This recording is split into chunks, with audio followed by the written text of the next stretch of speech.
Donc après avoir vu toutes les boucles, les tests et les types de variables, dont les listes, nous allons voir ce qu'on appelle les compression lists, c'est-à-dire les listes en intention. C'est vraiment là nous avons entamé vraiment la programmation Python et non pas utiliser Python comme si on écrivait dans un langage type le C et le Java. Les listes en intention vont permettre de faire des traitements sur des séquences simples. Des traitements simples sur des séquences. Par exemple, je vais pouvoir créer assez facilement des listes. Je vais commencer par exemple, liste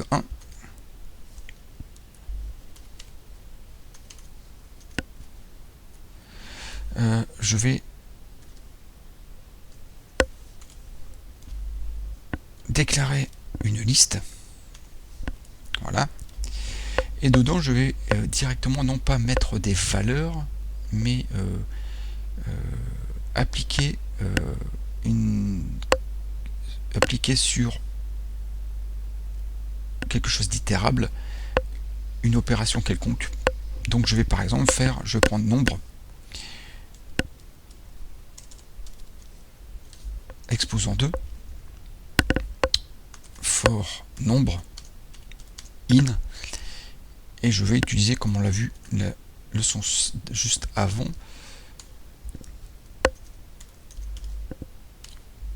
la fonction range. Donc là, je vais créer directement une liste, c'est entouré par des crochets, donc c'est-à-dire que le résultat sera une liste.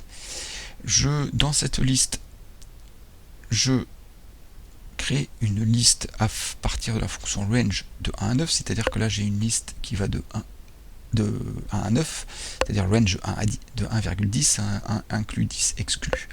Je prends chaque élément de cette liste que je mets dans nombre et je fais une opération sur ce nombre. Ici, NBR exposant 2. Donc, NBR va prendre la valeur 1, va le mettre à l'exposant 2, va le mettre dans cette liste. Puis il va prendre la valeur 2, faire l'exposant 2, va le mettre dans la liste. Donc si je fais entrer, je vais regarder le contenu de ma liste.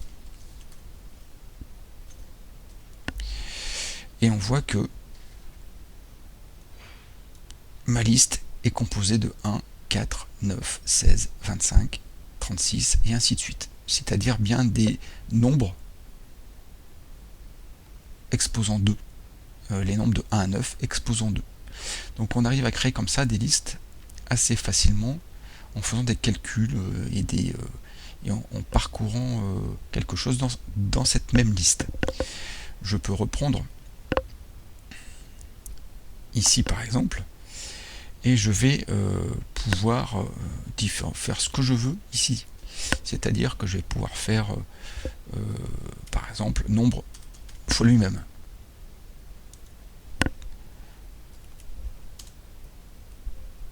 Et je vais obtenir une liste. Bien sûr, nombre fois lui-même revient à la même chose, mais je vais faire nombre fois lui-même et je vais pouvoir en plus faire des tests sur ce nombre. C'est-à-dire if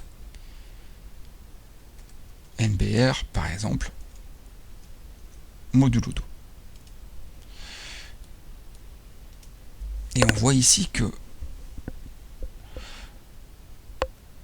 je crée une liste de 1 à 9.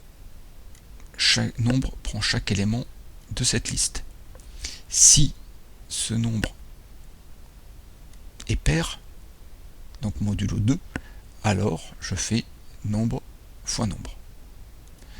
Et j'obtiens donc cette liste ici. Donc vous voyez la différence avec ce qu'on avait ici. Donc je peux, en plus de faire des calculs sur un nombre, je peux tester ce nombre et ne mettre dans ma liste que si ce nombre correspond à ma condition ici.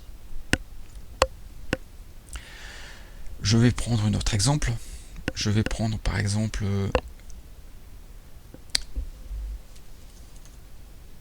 liste. Je vais reprendre mon exemple de tout à l'heure avec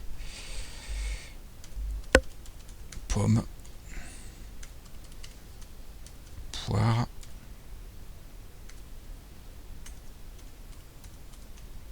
abricot. Je vais en mettre un dernier.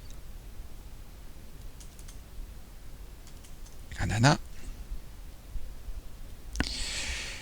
Et je vais faire une liste 2 dans laquelle je vais prendre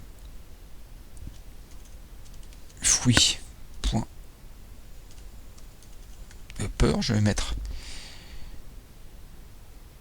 en majuscule, donc je dois prendre chaque élément par rapport à ma liste du dessus.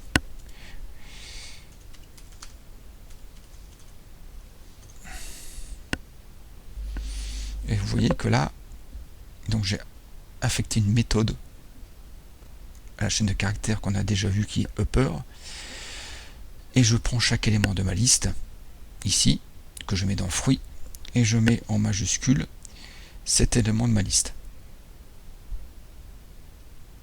Et donc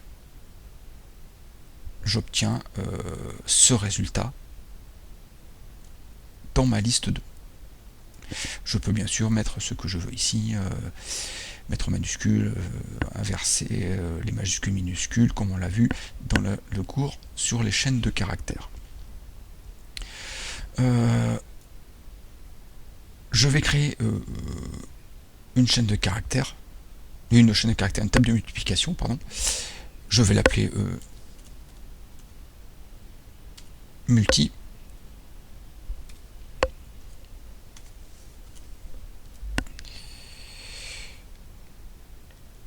Juste pour savoir que l'on peut utiliser deux boucles for dans mon liste, dans mon comprehension list. Donc je vais faire for x in range. Je vais faire de 1 à 11 pour avoir de 1 une liste avec les éléments de 1 à 10. For y in range de la même chose. Donc là j'ai x qui va prendre les valeurs de 1 à je vais faire jusqu'au 11 pour avoir de 1 à 10, pardon. Voilà. Je vais prendre x, il va prendre les valeurs de 1 à 10 et y les valeurs de 1 à 10, c'est-à-dire que x va prendre 1 comme valeur 1, y pendant cela va prendre les valeurs de 1 à 10, puis x va prendre la valeur 2, y va prendre les valeurs de 1 à 10, et ainsi de suite.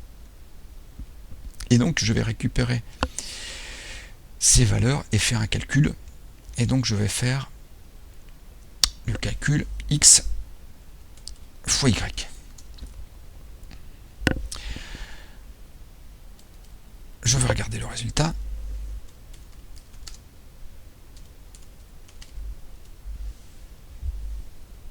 Et on voit que donc j'ai 1 fois 1, 1 fois 2, 1 fois 3, 1 fois 4 jusqu'à 10, puis 2 fois 1, 2 fois 2, 2 fois 3, 2 fois 4, et donc on a tout ça.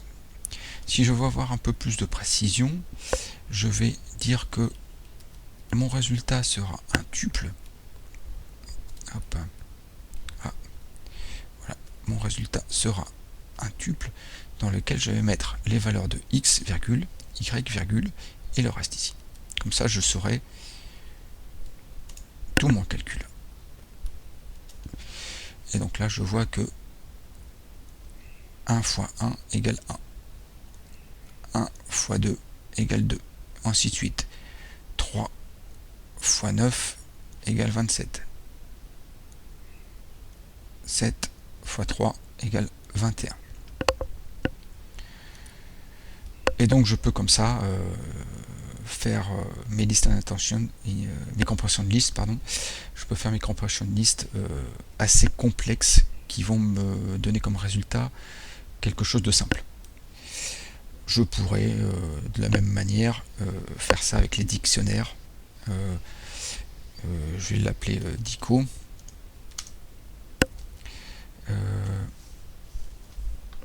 Donc, comme c'est entouré d'accolades, ce sera un dictionnaire. Je vais mettre ça dans i.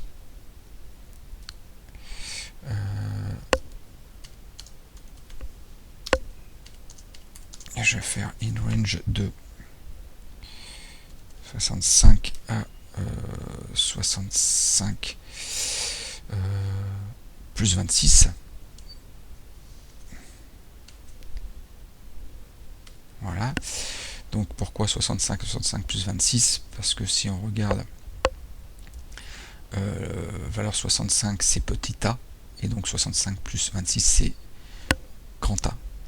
Et là je transforme ce nombre ici, chr de i, en caractère. Donc si je fais print dico, vous voyez que j'ai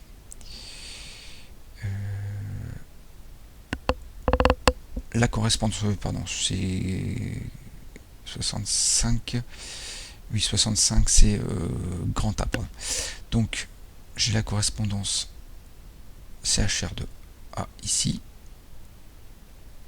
chr de i qui fait grand A pour le 65, 2 points